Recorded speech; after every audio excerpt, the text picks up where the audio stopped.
Hello and welcome to our YouTube channel. आज एक बहुत ही इंपॉर्टेंट टॉपिक करने वाले हैं, इशू ऑफ शेयर। फिर देखिए, जो भी टॉपिक अभी कराए जा रहे हैं वो बहुत इंपॉर्टेंट है। ये है क्विक रिवीजन, जिसके अंदर मैं आपको थोड़ी थोड़ी चीजें बताऊंगा और कैसे कैसे चीजें करके आपको एग्जाम में जानी है, जो आपका एग्जाम के लिए बहुत इंपॉर्टेंट होने वाली है। तो सबसे पहले हम बात करते हैं कंपनी के बारे में। कंपनी क्या है? कंपनी एक आर्टिफिशियल पर्सन है जो किसी लॉ के द्वारा, कह सकते हैं 2013 या उससे पहले वाले लॉज के द्वारा बनाई गई हुई एक सेपरेट एंटिटी है, जिसके अंदर कोई आए, जैसे कोई ऐड होता है, एडमिट होता है, कोई रिटायर होता है, तो कोई फर्क नहीं पड़ता और इसकी एक अपनी कॉमन सील, कॉमन सिग्नेचर होते हैं। अब कंपनी तो हमने स्टार्ट कर दी। कंपनी स्टार्ट करने के लिए हमें क्या चाहिए? कुछ शेयर इशू करती है कंपनी, डिविडेंड डिवेंचर इश्यूज करती है कंपनी। तो उसी तरीके से हमारे पास चार चीजें होती हैं। क्या होती है? Authorise capital. ऑथराइज कैपिटल का मतलब होता है, इसको हम नॉमिनल कैपिटल के नाम से भी जानते हैं, जो मैक्सिमम अमाउंट तक शेयर कैपिटल एक कंपनी रख सकती है। कह सकती है कि अलाउ करती है कंपनी शेयर होल्डर को मैक्सिमम अमाउंट, तो उसे कहते हैं ऑथराइज कैपिटल। उसी तरीके से इशू शेयर कैपिटल, ये क्या होती है? टोटल वैल्यू शेयर होती है जो कंपनी अपने शेयर्स सोल्ड करती है, मतलब कह सकते हैं कि कंपनी इशू करती है जितने शेयर्स। उसी तरीके से सब्सक्राइब कैपिटल का मतलब होता है कि कंपनी जो, कह सकते हैं कि जो बाहर से चीजें जो आती है, जिसे कहते हैं एप्लीकेशन मनी। कॉल्ड अप का मतलब होता है, कॉल्डम का मतलब होता है which has been called by the company, कि जितने कंपनी के द्वारा मंगाए गए हैं। जैसे होता है ना कि कई बार क्या है कि 8 पर शेयर के हिसाब से कंपनी मंगा लेती है, और पेड अप शेयर होता है जितने पे किए गए हैं शेयर होल्डर के द्वारा। अगर 8 में से 6 पे की गए, 6 रुपए अमाउंट पे की गई है, तो उसे कहते हैं पेड अप शेयर कैपिटल। जो शेयर की कीमत होती है उसे हम कहते हैं फेस वैल्यू। जैसे 10 रुपए का शेयर है, अब कंपनी कितने मंगाती है? उसमें से 10 रुपए में से 8 रुपए मंगा ले, तो वो क्या हो जाएगा? कोल्ड अप, जितनी तक बनी होगी। इसको हम कुछ इंस्टॉलमेंट में आगे और समझाऊंगा और क्लियर होता चला जाएगा। इसको हम कुछ इंस्टॉलमेंट में पैसा मंगाते हैं। सबसे पहला जो पैसा आता है, सबसे पहले कंपनी ओपन की एक तरीके, जैसे होता है ना कि कार की इंस्टॉलमेंट, हम सबसे पहले कुछ ना कुछ पैसे पहले दे देते हैं, तो इसी तरीके से सबसे पहले जो पैसा दे दिया जाता है वो एप्लीकेशन का होता है। उसके बाद कुछ इंस्टॉलमेंट बनाई जाती है जिसको कहते हैं अलॉटमेंट, और उसके बाद बनाई जाती है फर्स्ट एंड सेकेंड कॉल, या कह सकते हैं सेकेंड एंड फाइनल कॉल। इस तरीके से बनाई जाती है। अभी तक आपके एग्जाम, आपके बुक के अंदर इतना ही है। तो ये इंस्टॉलमेंट पे की जाती है। इंस्टॉलमेंट पे करने के बाद ही कंपनी, तो सबसे पहले एप्लीकेशन का पैसा जो होता है वो पहले ही पब्लिक पे कर चुकी होती है। उसके बाद अलॉटमेंट का पैसा देती है, फिर फर्स्ट कॉल का, फिर सेकंड कॉल का। अगर हम बात करें कि शेयर जो है इशू दो टाइप से होते हैं। दो टाइप से कौन कौन से टाइप से होते हैं? एक होता है कैश में, एक होता है purchase consideration other than cash. ये दो टाइप हैं। तो कैश में क्या क्या चीज होती है? दो टाइप से इशू होते हैं, एट पार और एट प्रीमियम। पार में क्या होता है? 10 रुपए का शेयर है और 10 रुपए में ही इशू कर दिया गया। यहाँ पर 10 रुपए का शेयर है, उसको 11 रुपए या 12 रुपए में शेयर इशू कर दिया गया, तो उसे प्रीमियम वैल्यू कहते हैं। अब इशू जो होते हैं शेयर, वो तीन टाइप से होते हैं। सबसे तीन टाइप कौन से होते हैं? Normal subscription. नॉर्मल सब्सक्रिप्शन का मतलब है कि जैसे कि 10,000 शेयर इशू किए और 10 के 10,000 ही पब्लिक ने मांग लिए कि 10 के 10,000 ही। कई बार क्या होता है, 10,000 शेयर किए होते हैं मगर अप्लाई कर देते हैं लोग बाग 12,000, तो 2,000 रुपए एक्स्ट्रा अप्लाई करिए। कई बार क्या होता है कि जो शेयर है वो 10,000 के बदले 9,000 पे कर दिया था। तो ओवर सब्सक्रिप्शन का मतलब है कि number of share apply is more than the number of share issues, या कह सकते हैं कि जितने कंपनी ने अलॉट किए हैं, कंपनी ने शेयर अलॉट किए हैं, उनसे ज्यादा क्या हो गए हैं, पब्लिक ने डिमांड कर रख दिया है, तो उसे कहते हैं ओवर सब्सक्रिप्शन। और ओवर सब्सक्रिप्शन का ही क्वेश्चन आपके एग्जाम में आता है, उसके अलावा कोई क्वेश्चन नहीं आता है। तो ध्यान से ओवर सब्सक्रिप्शन पढ़िए। तो ओवर सब्सक्रिप्शन के अंदर कुछ केसेस बनते हैं। देखिए, सीखते हैं कुछ केसेस। जैसे कि कह सकते हैं कि कंपनी ने शेयर इशू किए हैं 10,000 और पब्लिक ने जो मांग लिए हैं उसको कहते हैं अप्लाइड। जो कंपनी इशू करती है उसे हम कहते हैं अलॉटेड शेयर, और अप्लाइड शेयर 15,000 है। यहाँ पर इंस्टॉलमेंट में आई फेस वैल्यू की बात करें तो फेस वैल्यू 10 है। अलॉटेड जो है, पहले एप्लीकेशन बताते हैं। एप्लीकेशन जो है वो 4 रुपए से आई, अलॉटमेंट जो है वो 3 रुपए से आई, फर्स्ट कॉल जो है वो 2, और second call, second and final call, इतने रुपए से चीजें आई। तो कैसे करेंगे? देखिए, सबसे पहले हमें क्या बनाना होगा? एक ग्राफ बनाना होगा। कंडीशंस क्या क्या है? कंडीशन नंबर 1, फर्स्ट कंडीशन में ये बोला गया है कि अप्लाइड जितने शेयर किए गए हैं, सपोज कीजिए अप्लाइड 15,000 किए, अलॉटेड 10,000 की है। अब बोला है कि जो 5,000 शेयर है वो रिजेक्ट कर दिए, उनको कुछ भी पैसा नहीं मिलेगा या कुछ भी शेयर नहीं मिलेंगे, वो रिजेक्ट हो गए। तो रिजेक्ट को हम लिखते हैं नील के नाम से और यहाँ पर लिखते हैं रिजेक्शन मनी। और बाकी 10,000 शेयर बच गए, उनको 10 के 10,000 शेयर दे दिए, तो इसे कहते हैं रिजेक्शन मनी। और रिजेक्शन मनी को हम निकालने का तरीका क्या है, जितनी रिजेक्ट होती है इनटू किया जाता है एप्लीकेशन मनी से। जैसे इसमें आ गई 20,000, ये आ गई। और ये जो रिजेक्शन मनी है इसको हम बाद में बैंक के नाम से लिखते हैं सेकंड एंट्री, जो अभी आगे जाके मैं एंट्री आपको बताऊंगा। केस नंबर सेकंड की बात करें, केस नंबर सेकंड कहता है कि एप्लीकेशन अप्लाइड अलॉटेड, क्या बोल दिया, 15,000 वाले शेयर हैं, अलॉटेड 10,000 शेयर हैं, 15,000 वालों को 10,000 शेयर दे दिए। ऐसा हो जाता है कि क्या होता है कि जो उनके पैसे हैं, अब 15,000 अप्लाई करने का मतलब है कि पैसे 15,000 के जा चुके हैं। तो 15,000 में से बहुत सारे ऐसे बंदे होंगे जो क्या करेंगे, दो दो चार चार या 10 10 20 20 शेयर इशू कर दिए होंगे। उनको शेयर कम मिलेंगे मगर उनके जो पैसा है वो रख लिया जाएगा, जिसको हम कहते हैं एक्सेस मनी। कि ये जो पैसा है ये हमारे पास ज्यादा आ गया है, इसको हम कहेंगे एक्सेस मनी। और यहाँ से वैसे ही निकालना है 5,000 इंटू में अप्लीकेशन मनी। तो यहाँ से जो अमाउंट आएगी वो आएगी निकल कर कुछ 20,000। तो ये होगा एक्सेस मनी। ठीक है, एप्लीकेशन 14। तो इस तरीके थर्ड केस बनता है कि अप्लाइड अलॉटेड, यहाँ पर 15,000 दिए गए हैं और यहाँ पर 10,000 दिए गए हैं। अब बोला गया है कि 2,000 शेयर वालों को कुछ भी नहीं दिया, मतलब वो रिजेक्ट हो गए। बाकी शेयर 13,000 वालों को फुली दे दिए गए। तो यहाँ पर दोनों चीजें आ गई। यहाँ पर दोनों चीजें कैसे आई, देखिए यहाँ पर रिजेक्टेड मनी भी आई, तो रिजेक्टेड 2,000 इंटू 4, और यहाँ पर एक्सेस मनी भी, तो 3,000 इंटू 4। तो इस तरीके से चीजें करनी है। तो आपको समझ आ गई है। अब फोर्थ केस बनता है। फोर्थ केस क्या बनता है, अप्लाइड अलॉटेड। अप्लाइड में जो थे 15,000 शेयर थे, यहाँ पर 10,000 शेयर थे, 2,000 वालों को कुछ भी नहीं मिला, नील। 8,000 वालों को 5,000 शेयर दे दिए, बाकी बचे 5,000, उनको भी 5,000। तो ये केस बनेंगे आपके सामने। तो आपको सबसे पहले ग्राफ बनाना होगा, और ग्राफ अगर आपने बना लिया तो समझ लीजिए सब कुछ इजी हो जाए। तो ये रिजेक्शन मनी है, यहाँ पर एक्सेस मनी है,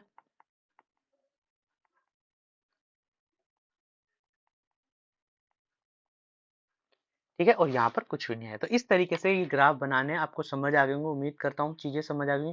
अब देखिए कि दो टाइप से शेयर इशू होते हैं। सबसे पहले जो इशू होते हैं वो पार पे इशू होते हैं। पार पे 10 रुपए की चीज को 10 रुपए में ही कंपनी क्या करती है, पब्लिक तक देती है। तो इसलिए यहाँ पर लिखना है कि पार जो है अमाउंट वो 10 रुपीज ही आएगी। तो 10 रुपीज आएगी। तो इस तरीके से आपको समझना होगा कि 10 रुपए की चीज 10 रुपए में। उसी तरीके से प्रीमियम की बात करें, प्रीमियम की बात करते हैं तो प्रीमियम में क्या होता है कि 10 रुपए अगर फेस वैल्यू है तो कंपनी इशू करती है 11 रुपए या 12 रुपए या 13 रुपए। ये कंपनी का प्रॉफिट होता है एक तरीके से प्रीमियम। तो हम सबसे पहले हम पार की एंट्री के बारे में बात करते हैं। तो पार की कुछ मैंने 8 एंट्री लिखी है। ये 8 एंट्री आपके लिए कह सकते हैं बेसिक एंट्रीज हैं, और ये एंट्रीज आपको अच्छे से याद रखनी है और यही एंट्री आपके काम आने वाली है। और यही एंट्री जो है आपके हर क्वेश्चन के अंदर जो एक बड़ा क्वेश्चन आएगा उसमें अप्लाई करनी है। तो इसलिए तो सबसे पहले आता है कि when application money is received.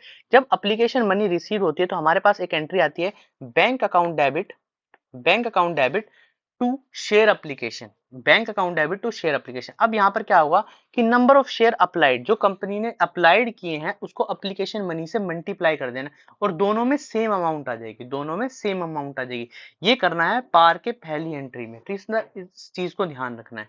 उसके बाद सेकेंड एंट्री में क्या होता है कि share application to share capital. ये दोनों चीजें तब आती हैं जब क्वेश्चन में एक्सेस मनी गिवन होगी तो शेयर अलॉटेड आएगा। अगर एक्सेस मनी के बजाय यहाँ पर रिजेक्टेड मनी गिवन होगी तो बैंक आएगा। ये ध्यान रखना। तो ये दोनों चीजें तब आएंगी जब एक्सेस और रिजेक्टेड मनी साथ में गिवन होगी। तो यहाँ क्या करना है, number of share applied into में एप्लीकेशन मनी। तो यहाँ पर 1 2 और 3 इन तीनों में सेम अमाउंट आनी है। सिर्फ यहाँ पर चेंज हो जाएगा, यहाँ पर अलॉटेड शेयर और इनटू में एप्लीकेशन मनी। तो यहाँ अलॉटेड शेयर आ जाएगा। अलॉटेड शेयर कौन से थे, जो कंपनी ने इशू किए हैं। ध्यान रखना दोनों में डिफरेंस है। अप्लाइड का मतलब होता है कि जितने पब्लिक ने अप्लाई किए शेयर हैं। अलॉटेड का मतलब होता है कि जितने कंपनी ने शेयर इशू किए हैं। तो ये पॉइंट्स को ध्यान में रखना, ठीक है। उसके बाद नेक्स्ट एंट्री बनती है share allotted account debit to share capital. तो यहाँ पर आएगा अलॉटेड शेयर और अलॉटमेंट मनी मल्टीप्लाई में। इसके बाद जो पैसा रिसीव होगा वो रिसीव करना है, और जो एक्सेस मनी हमने ऑलरेडी दी थी वो माइनस कर देनी, वो माइनस कर देनी, सिर्फ इतना ध्यान रखना है। इसके बाद कॉल मनी बनती है, जितनी कॉल बनाएगी, अगर फर्स्ट कॉल तक बनाएगी तो पहले ड्यू की एंट्री होगी, share first call to share capital. Allotted share तो सिर्फ अप्लाइड शेयर सिर्फ 3 जगह यूज होंगे, बाकी जगह अलॉटेड शेयर ही यूज होंगे। अगली बात बोले तो फर्स्ट कॉल मनी रिसीव्ड, जब रिसीव्ड कब होगी, जब अलॉटेड और फर्स्ट कॉल मनी मल्टीप्लाई करनी है, तो ये ध्यान रखना। तो इस तरीके से, और सेम सेकंड कॉल भी है, सेकंड कॉल में भी सेम एंट्री से नाम बदल गया, share second call to share capital, bank account debit to second call, number of share allotted into में second call, number of share allotted into में सेकंड कॉल। तो ये पार की एंट्री थी। तो पार की एंट्री मुझे लगता है कि आपको समझ आ गई होंगी। अब बात करते हैं प्रीमियम की, बात करते हैं तो प्रीमियम की एंट्री में क्या चेंज है। प्रीमियम की एंट्री में सिर्फ इतना चेंज है, जो आपकी ड्यू की एंट्री होगी, या कह सकते हैं जहां पर भी शेयर कैपिटल आएगा, सिंपल सी बात है, शेयर कैपिटल को याद रखना, जहां भी शेयर कैपिटल आए वहीं पर क्या लगाना है, सिक्योरिटी प्रीमियम अमाउंट लगाना है। यहाँ पर लगाना है सिक्योरिटी प्रीमियम, और यहाँ पर जो शेयर कैपिटल के अमाउंट में होगा उसमें प्रीमियम इंक्लूड नहीं होगा, मतलब नॉट इंक्लूडेड। तो एंट्री सेम रहेगी। तो यहाँ पर पहली एंट्री क्या बनेगी, share application to share capital to share allotment to bank to security premium, और यहाँ पर प्रीमियम मनी को किससे मल्टीप्लाई कर देना है, अलॉटेड शेयर से। इसके बाद ड्यू की एंट्री सेम होने वाली है, रिसीव्ड की एंट्री, सॉरी ड्यू की एंट्री में चेंज आएगा, यहाँ पर आएगा टू सिक्योरिटी प्रीमियम। जहां पर भी शेयर कैपिटल है, सिर्फ इतना ध्यान रखना, अगर याद नहीं हो सिक्योरिटी प्रीमियम किस तरफ आने वाला, तो इतना ध्यान रखना, जहां भी शेयर कैपिटल आएगा, चाहे वो 4 फीचर की एंट्री में हो या री इशू की एंट्री में हो, कहीं पर भी, तो वहां पर सिक्योरिटी प्रीमियम शेयर कैपिटल के साथ में आता है। तो जिस तरफ शेयर कैपिटल आएगा उस तरफ, और शेयर कैपिटल में जब प्रीमियम आ जाता है तो अमाउंट इंक्लूड नहीं करते, नॉट इंक्लूड। यहाँ पर आएगा premium money into allotted share, इस तरीके से। इसके बाद फर्स्ट कॉल की में भी, तो यहाँ पर आ जाएगा टू सिक्योरिटी प्रीमियम, तो यहाँ पर आएगा number of allotted share into premium money. इस तरीके से चीजों को समझने की कोशिश करना, ठीक है। सेकंड कॉल के में भी, तो यहाँ पर आएगा टू सिक्योरिटी प्रीमियम, तो यहाँ आ जाएगा number of share allotted into premium money. तो इस तरीके से समझने की कोशिश करना, ठीक है।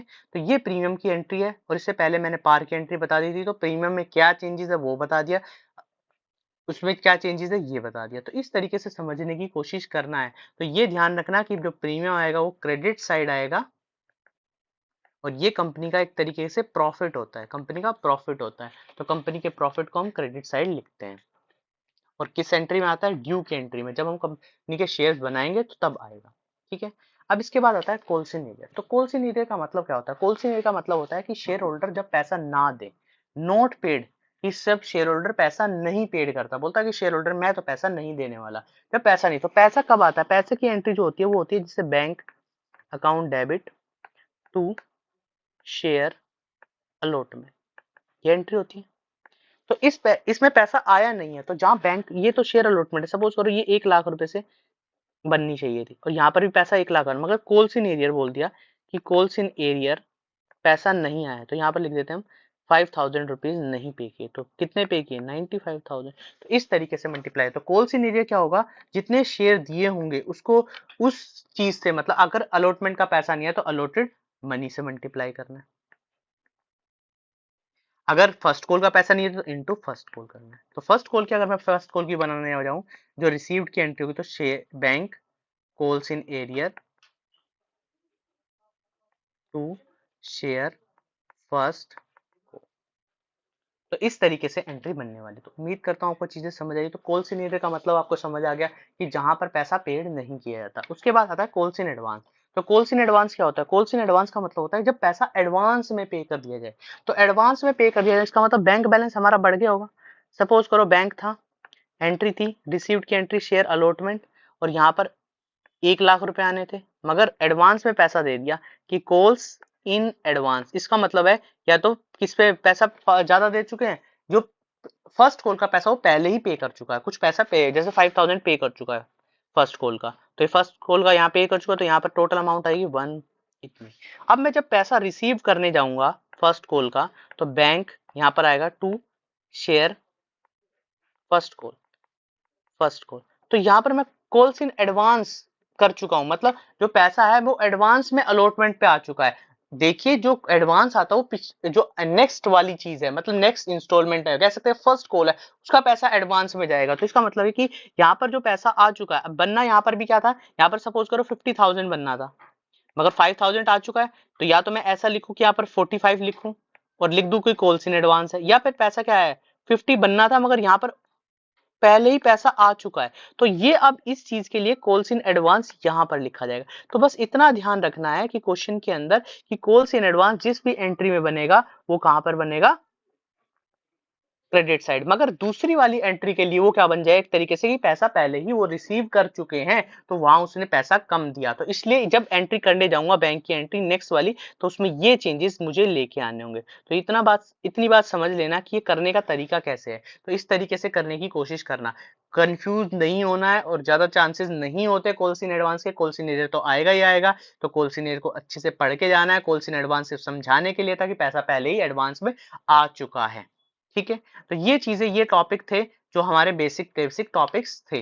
अब देखिए एक सेकंड टॉपिक आता है issue of share purchase consideration other than cash. क्या होता है कि कई बार क्या होता है कि पैसा जो है कैश के अलावा, जैसे हम कुछ चीज खरीद लेते हैं, कुछ चीजें खरीदते हैं, उसके बदले में हम क्या देते हैं उनको, शेयर्स दे देते हैं, या कुछ अमाउंट ऑफ मनी हम एडवांस में पे कर देते हैं, अमाउंट ऑफ मनी एडवांस में पे कर देते हैं। यहाँ पर एक एंट्री मिसिंग है, तो सबसे पहले एंट्री क्या होगी कि when assets are purchase from vendor, की असेट्स खरीद ली वेंडर से, तो क्या एंट्री होगी, असेट्स टू वेंडर एंट्री हो जाएगी, और जो अमाउंट ऑफ असेट्स थी वो परचेज कर ली। मगर कई बार क्या होता है कि वेंडर से हम क्या करते हैं उसकी लायबिलिटी भी खरीद लेते हैं ताकि पैसा कम देना पड़े, तो यहाँ पर जब लायबिलिटी पे करेंगे तो assets account debit to vendor to liability आ जाएगा। मगर कई बार क्या होता है कि कुछ डिफरेंस बच जाता है, कई बार क्या होता है कि जो डेबिट साइड है वो कम पड़ जाती है, तो उसके लिए हम गुडविल लगाते हैं, और कभी क्रेडिट साइड बढ़ जाए तो उसके लिए हम क्या लगाते हैं, कैपिटल रिजर्व। ये दोनों चीजें बराबर होनी चाहिए। अब पैसा पे कर दिया, कुछ पैसा पेड कर दिया, तो पेड करने की एंट्री होती है वेंडर अकाउंट डेबिट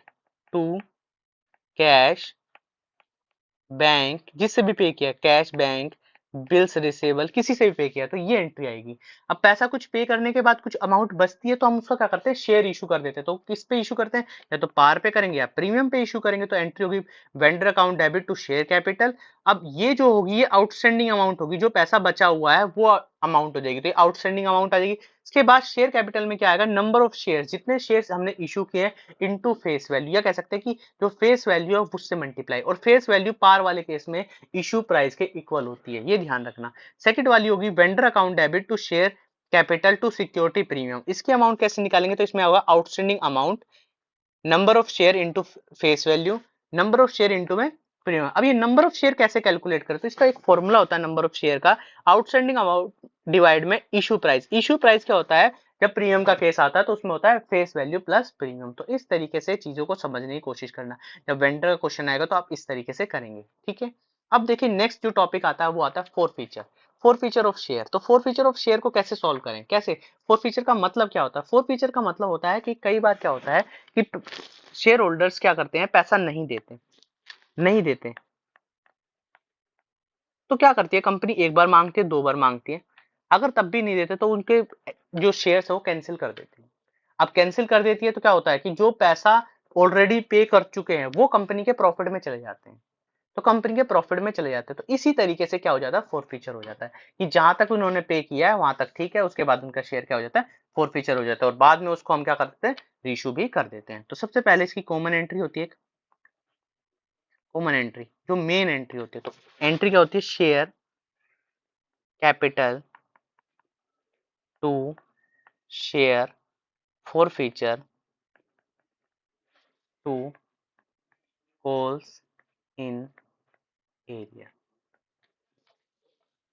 ठीक है, अब यहाँ पर क्या आएगा अमाउंट, यहाँ पर आएगी कोल्ड अप। कोल्ड अप का मतलब होता है जितनी अमाउंट तक बनी हुई है, अभी कोल्ड अप मनी का मतलब है जितनी अमाउंट तक चीजें बनी हुई है, और जितनी पेड कर दी वो पेड अप हो जाएगा, और जो पेड नहीं किया उसे हम कहते हैं unpaid up. Unpaid up suppose कीजिए, जैसे कि एक बात है, यहाँ पर एप्लीकेशन का पैसा आ चुका है, अलॉटमेंट का पैसा आ चुका है, मगर फर्स्ट कॉल का पैसा नहीं आया।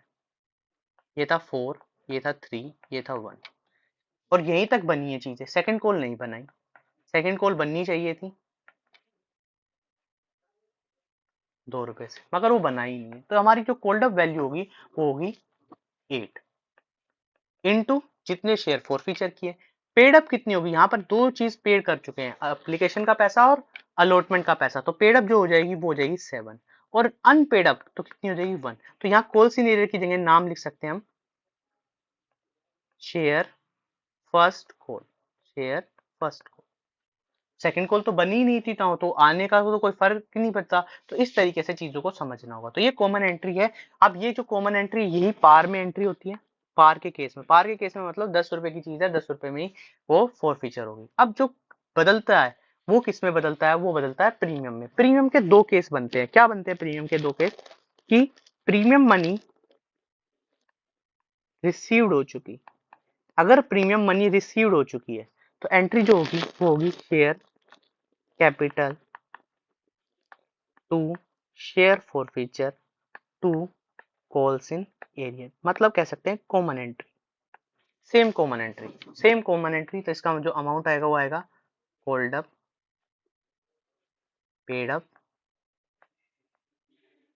Unpaid up. ठीक है। अगर इसके बाद premium not received, premium not received, premium पैसा ही नहीं मिला, जैसे कि एप्लीकेशन मिल चुकी है, अलॉटमेंट में प्रीमियम था 3+1 और अलॉटमेंट का पैसा आया ही नहीं, तो इसका मतलब अलॉटमेंट भी नहीं आई तो प्रीमियम के पैसे भी नहीं आए। तो इसमें क्या होता है, प्रीमियम रिसीव्ड नहीं हुआ। तो मैंने बताया था कि शेयर कैपिटल, अब देखिए सिक्योरिटी प्रीमियम मैंने बताया है कि सिक्योरिटी प्रीमियम वहीं आता है जहां पर शेयर कैपिटल होता है। तो ये ध्यान रखना कि जिस तरफ शेयर कैपिटल गया उस तरफ, तो share capital account debit, security premium account debit to share forfeiture to calls in area,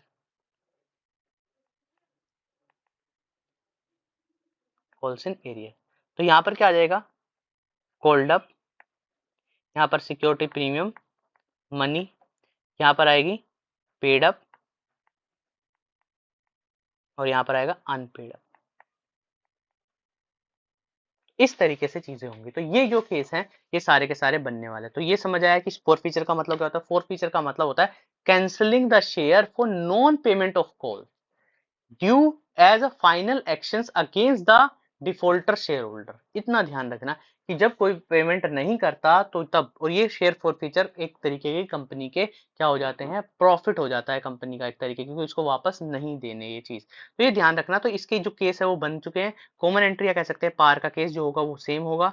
इसके बाद हमारे पास प्रीमियम रिसीव्ड और प्रीमियम नोट रिसीव्ड के दो केस बनने वाले हैं। तो इतना ध्यान रखना कि ये दो केस कैसे बनने वाले हैं। Premium not received, not received होगा तो सिक्योरिटी प्रीमियम आ जाएगा, अदरवाइज सिक्योरिटी प्रीमियम नहीं आएगा। इसके बाद हम बात करते हैं, इसके बाद जो एंट्री आती है नेक्स्ट आती है reissue of share, reissue of share. तो क्वेश्चन में बोला गया है कि जब रीइश्यू हो जाए, क्या होता है कि अब जब फॉरफीचर हो गए हैं तो कंपनी क्या करती है, उन शेयर्स को रीइश्यू कर देती है, शेयर को रीइश्यू कर देती है। अगर रीइश्यू करेगी तो एंट्री क्या होगी, कॉमन एंट्री होती है सबसे पहले। कॉमन एंट्री का मतलब है जो मोस्टली हर जगह पे यूज हो जाती है। तो यहाँ पर आएगा कॉमन एंट्री जो बनने वाली है bank account debit to share capital, share capital, और यहाँ पर क्या आएगा कॉल्ड अप या फेस वैल्यू। कई बार क्या लिखा होता है कि फुली पेड अप, तो फुली पेड अप का मतलब होता है यहाँ डायरेक्ट क्या कर दिया जाता है 10 या जो भी फेस वैल्यू गिवन होगी उससे मल्टीप्लाई करना। और यहाँ पर जो आती है वो आती है रीइश्यूड वैल्यू, कितने पे रीइश्यू किया गया है। कितनी चीजें समझ आ गई, समझ आ गई। अब पार का केस जो होगा मैंने बताया ना, अगर 10 रुपए थे और 10 के 10 ही रिसीव हो गए तो वो पार का केस बन जाता है, कि जिसमें एक भी अमाउंट ऐसी नहीं होती कि जिसमें क्या होता है कि पैसा नहीं आया, कि मतलब जो रीइश्यू हुए हैं वो पार पे हुए हैं। अब क्वेश्चन में क्या होता है कि पार के अलावा प्रीमियम में भी हो जाते हैं कई बार। कैसे होते हैं प्रीमियम में, तो प्रीमियम का अमाउंट होगा bank account debit to share capital to security premium. तो यहाँ पर जो सिक्योरिटी प्रीमियम होगा वो क्या होगा, रीइश्यूड वैल्यू कॉल्ड अप या फेस वैल्यू। काफी बार क्या होता है कि 10 रुपए का शेयर 12 रुपए में सेल हो जाता है, तो जो 2 रुपए होते हैं सिक्योरिटी प्रीमियम की, या कह सकते हैं कि अमाउंट ऑफ प्रीमियम, इस तरीके से आ जाते हैं। मगर काफी बार क्या होता है कि लॉस भी हो जाता है, कई बार लॉस भी हो जाता है। अगर क्वेश्चन में लॉस हो जाए, इन केस लॉस हो रहा है, तो क्या होता है, उसकी एंट्री होती है bank account debit share forfeiture, लिखना है यहाँ पर share forfeiture to share capital. तो यहाँ पर जो अमाउंट बनने वाली है वो कैसे बनने वाली है, तो ये देखिए शेयर कैपिटल का मतलब यहाँ पर फेस वैल्यू और कॉल्ड अप वैल्यू। यहाँ पर जो रीइश्यू वैल्यू, काफी बार क्या होता है कि 10 रुपए की चीज है, सिर्फ 8 ही रुपए मिले, रीइश्यूड वैल्यू। और 2 रुपए का क्या हो गया, नुकसान हो गया। तो नुकसान जो होता है वो हम लिखते हैं लॉस ऑन रीइश्यू। तो इस तरीके से एंट्री बनने वाली है। तो सबसे पहले वो 8 एंट्री करनी है, उसके बाद फॉरफीचर की एंट्री करनी है, फॉरफीचर के बाद रीइश्यू की एंट्री करनी है, जब प्रॉपर तरीके से क्वेश्चन आएगा। और लास्ट में हम क्या करते हैं, जब अमाउंट ऑफ शेयर फॉरफीचर होती है, तो अमाउंट ऑफ शेयर फॉरफीचर होती है उसको हम ट्रांसफर कर देते हैं अमाउंट ऑफ शेयर फॉरफीचर, इसको हम ट्रांसफर करते हैं ट्रांसफर टू कैपिटल रिजर्व। और यही हमारा मेन आंसर होता है। तो इसकी एंट्री जो होती है वो होती है शेयर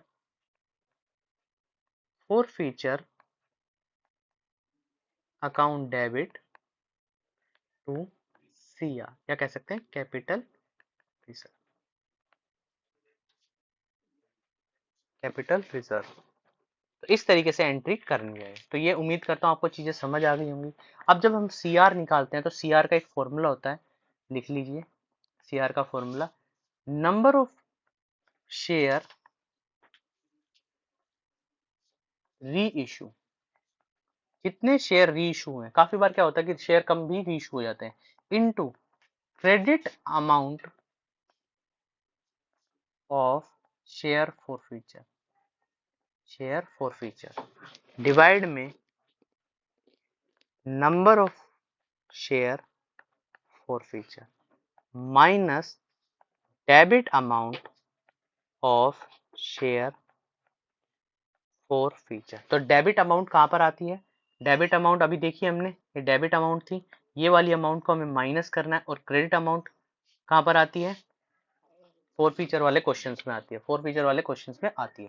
तो इस तरीके से एक बनेगा ये, और यहाँ से सीआर की वैल्यू निकल जाएगी बहुत इजीली। तो उम्मीद करता हूँ आपको चीजें समझ आ रही हैं, टॉपिक समझ आ रहे हैं। देखिए टॉपिक की सबसे मेन चीज है एंट्रीज, अगर आपको एंट्रीज समझ आ गई तो क्वेश्चंस आपके लिए कुछ भी नहीं होगा। अब बात करते हैं नेक्स्ट के, प्रोराटा। ये प्रोराटा क्या होता है और क्यों बनाते हैं, इसकी दो कंडीशंस होती हैं।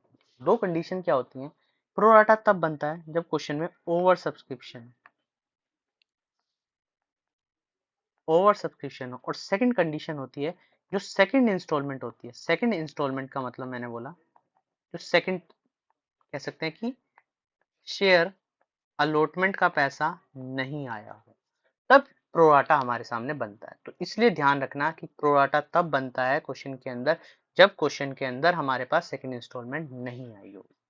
तो इस तरीके से प्रोराटा बनेगा। तो सेम एंट्रीज ये सभी करनी है, एंट्रीज ये सभी एंट्रीज आप रिवाइज करके आइए, सभी एंट्रीज देखिए कि कैसे की गई हैं, और ये सभी एंट्रीज आपको आती है या नहीं आती। क्वेश्चंस तभी होंगे जब ये सभी एंट्रीज आपके सामने होंगी, ठीक है। इसके बाद एक एक्सट्रैक्ट बैलेंस शीट बचती है और क्वेश्चंस बचते हैं, तो वो हम नेक्स्ट वीडियो में करेंगे। उम्मीद करता हूँ आपको चीज़ें समझ आ गई होंगी। अगर समझ आई तो चैनल को लाइक करना है, शेयर करना है, सब्सक्राइब करना है। Thank you.